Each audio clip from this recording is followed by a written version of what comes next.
Hello and welcome back.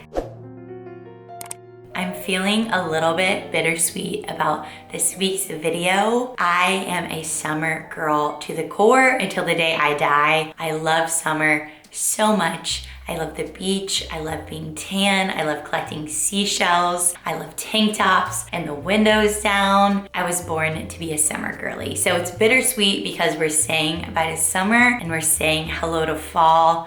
I also love fall with all of my heart. It is the most coziest, wholesome, special season. I feel like I don't really get to see it that much living in LA, but I am a flight attendant and I do kind of get to cheat the system and I get to have a really cute little fall layovers. We'll be having one this week. It's gonna be so much fun. I just wanna have a cute, cozy fall week with you guys. We're gonna bake some fun treats. We're gonna decorate the house. I need to honestly go through my books and kind of set up my fall TBR with you. Anything fall fun related is gonna be happening this week. I am so excited for fall time. I can't wait to spend the week together doing really cute things.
just woke up to the most dreamiest morning. It's foggy here in Boston. There's a little bit of misty sprinkles.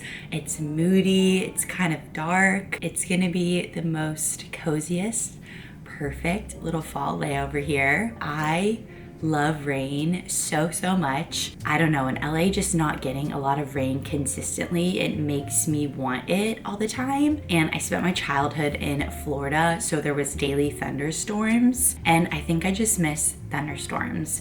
I'm not like I want it to rain all the time kind of girly, but when it does, I just feel nostalgic and creative, and I want to be cozy. That's the kind of day it is here, and I am so excited. I just woke up and got ready. I am about to go have my cute little day, so I figured in this video it would be super fun to read a like moody, dark academia fall-esque book. My book club is in about a week and a half, so I figured I would start a little bit early and read this book with you guys. We are going to be reading Ninth House in this video. I don't know much about this book. It's been on my TBR for a really long time, and one of my best friends, Heather, who's on booktube and booktok, loves this book so much. This is like her comfort book, so I'm super excited to start this one. I did start a few days ago, and I was like 30 pages in, and I kind of got frustrated, and I texted Heather because this book is a fantasy-esque book. There's like its own kind of magic in it. And so with any kind of magic in a fantasy world, there is a made up, you know, system. There's made up words. There's made up leadership. This book is a book that just opens up and jumps into it, but they don't explain anything to you, or at least with like the first 30 pages, they weren't explaining anything to me. And so I texted Heather and I was like, why are they just telling me what's going on without explaining anything? She said you're basically confused and you're trying to figure out what's going on, and then they kind of explain everything, like halfway through you figure out what's going on. I do not like that. I am not smart enough for that. I only read 20 pages. I didn't really give it a big chance, but of course I do have to read this because it is for book club. So we're gonna start it today. I'm gonna have to figure it out, but those were my first impressions when I, you know, soft DNF'd it like a week ago, and I'm picking it back up now. If you've read this book or you want to read this book, my little tiny observation was that I had no idea what they were talking about, and I don't think I'm gonna know. I'm gonna have to figure it out, or they're gonna tell me a lot further into the book than my little tiny pea brain would like. We're gonna go to some cafes. We're gonna just go on like some nice long walks and explore the area. I'm thinking that the leaves are kind of sort of starting to change because it's almost October, but not like full beauty and what Boston is known for yet. But it'll still be super fun to walk around, to listen to some moody music, to read a moody book. Just gonna be a really lovely, wholesome layover here in Boston.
now. I ended up meeting such a sweet friend from Instagram, and we kind of just wandered around. I went to a couple more bookstores. She's so sweet. She literally gave me this little goodie bag and wrote me a note, gave me a bookmark and some stickers. It made me really, really happy. My flight home tonight is delayed by 2-ish hours or so, so I'm gonna have a little bit of extra time here. I am not doing very well. While I was hanging out today, I found out that my childhood dog passed away. It's the first animal I've ever lost, and I am not doing well. I'm gonna enjoy the little time that I have here in Boston, and I will see you guys when I get home to LA. I'm back home in Los Angeles now. I honestly had the most craziest couple of days involving my flight from Boston to LA.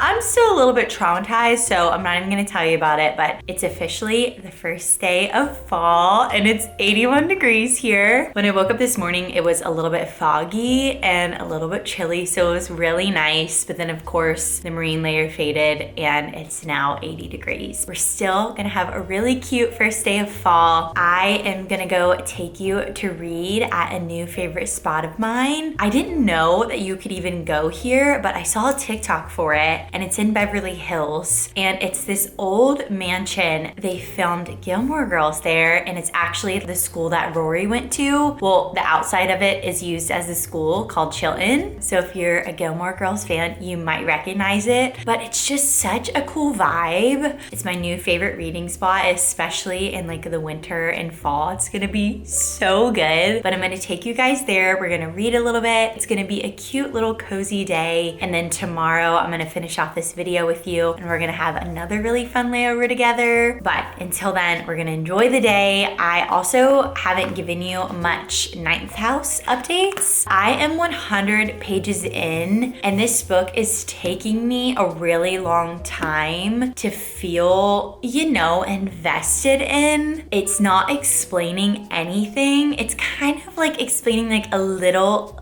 bit, but not as much as I need it to be able to understand and like fully get on board with whatever is happening. To my understanding, there are these secret, magical, kind of cult societies at Yale. They created this house, which is the ninth house, and this house kind of like oversees all the other houses to make sure that they're following the rules. So that's my understanding so far, and you're getting to see this all through the eyes of the two main people in this ninth house, and their names are Alex and Darlington. Kind of just getting their dynamic. You're getting to see these buildings that they live in, certain kinds of magic that happen within the people and within the societies. It's definitely been slow. It's been really hard to understand, but it's been very moody. It's been very atmospheric, but I think I'm gonna like it. I'm not loving it, it's okay,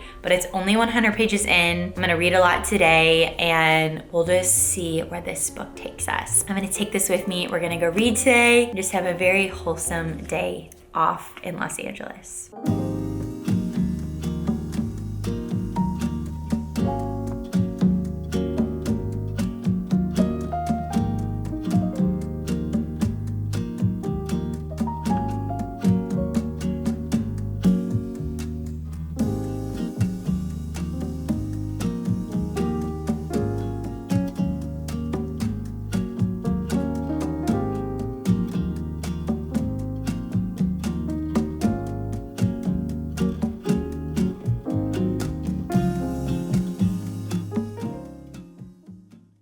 I'm currently in New York City for my last little moody fallish layover for this video. It's already pretty late here, and I woke up at 4 o'clock this morning and I did not sleep well, so I'm not gonna do anything too crazy. My only goal for tonight is to finish up ninth house. This book has definitely finally picked up about 40% of the way in. I had said that in this ninth house, there are two main people that we're following. following Darlington and Alex is definitely the main character and the main point in these books. But Alex was picked to like lead this group that like oversees everybody else. She was picked because she has this special ability to see ghosts. That's super important to the story, but there was this event that just happened where it was really honestly scary. I feel like if I was reading this book at night, I honestly might get a little bit scared. But there was this really weird incident that happened with a ghost that ended up like being able to touch her and hurt her. And so I was like, oh wait, this story is taking off now. So it's finally getting a little bit more interesting. I feel like at the beginning you were just learning about the different houses, kind of like culture at Yale. You were getting to learn a little bit about Alex's life beforehand, but now some drama has happened with the ghost. And then there also was this murder of this random girl that Alex thinks has something to do with the houses, but she can't figure it out. So she's kind of looking into that case as well. So I will say that like 30-ish% in, which to me is a very long time for a book to kind of pick up. But I will say that there's some like side quests that were going on that's making this book really interesting and making me want to keep reading and binge it. So that's been really good. But I'm gonna have a cute little layover here. I want to go to Barnes & Noble because today Sally Rooney's new book just came out and they have the most stunning Barnes & Noble edition. So I want to go to Barnes to get that. We're gonna go out and have a very cute little evening here.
I am back home and I do have a book update for you as I wrap up this video. I feel like this would make the most epic movie. If this could be put into a movie, I probably would love it. And to say that, I feel like I understood what was going on, but because of the fantasy world she built, I would like get it, but then terms were used. You know, I said that there's 8 houses in this book, magical houses. When I say houses, think of the houses in Harry Potter, like there's 4, or I kind of was picturing them as like fraternities in a sense. And I don't know, so I was picturing like 8 fraternities, but the names of them: Skull and Bones, Scroll and Key, Book and Snake, Wolf's Head, Manuscript, Aurelian, St. Elmo's, and Berlesius. They would casually say them, and even though I knew it was a house, my brain couldn't comprehend it. Certain terms they use for monsters or ghosts, my brain couldn't get it. So I was having to like water it down myself. So when they used, I think they called the ghosts goals. When they used the term goal, I was like ghost. So I kept having to like do that in order for me to not get lost, which I feel like a lot of times in fantasies, I find myself doing that. Sometimes the magic system I can like get, but when I'm reading it, I can't comprehend it, so I have to change it. My brain, little brain, couldn't comprehend the magic system that was before me. I really like this book, but I wish that I was smart enough to understand the magical system. I don't know, I'm rambling, but I will say I feel like I was trying so hard to get it, that I couldn't fully submerge myself into this book. I kind of explained the plot to you guys. There are 8 houses. They are using magic, kind of magical drugs. And so this house is built, 9th house, in order to oversee all of them. And the main 2 people that run this house this year are Darlington and Alex. Darlington ends up kind of disappearing in the book, and you're trying to figure out what happened to him. And then Alex, while he's gone, is the only leader left. And so this murder happens randomly, and everybody says that it's just like random, it's not connected to the houses at all. But Alex is like, you know, I don't know if that's true. So Alex goes on her own little mission to figure out what happened, why this girl is murdered, if it's connected to any of the houses. She ends up